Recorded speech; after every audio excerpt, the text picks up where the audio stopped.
পুঁটি মাছ ভাজা চলছে। আজ রান্না করব পুঁটি মাছ, তোমাদের সঙ্গে শেয়ার করছি। গুড মর্নিং, তোমরা সবাই কেমন আছো? চলছে পুঁটি মাছ ভাজা। কালো জিরে, কাঁচা লঙ্কা, পেঁয়াজ এখন ভেজে নিচ্ছি। তারপরে টমেটো দেব। টমেটো দিয়েছি, ভেজে নিই। জিরে, ধনে, হলুদ গুঁড়ো একটু জলে গুলে এটা দিয়ে এখন কষে নেব। এবার মাছগুলো দিয়ে দেব।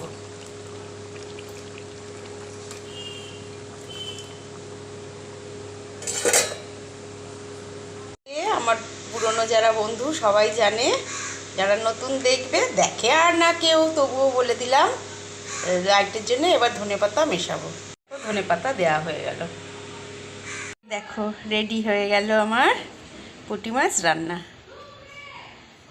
অনেক দিন পরে পুঁটি মাছ পেয়েছে, বাজারে আনলে সঙ্গে সঙ্গে শেষ হয়ে যায়। এরকমভাবে তোমরা রান্না করে খাও জানি, তবুও বলছি অপূর্ব লাগে খেতে, অপূর্ব। ঠিক আছে, টাটা, সবাই ভালো থেকো। হ্যাঁ।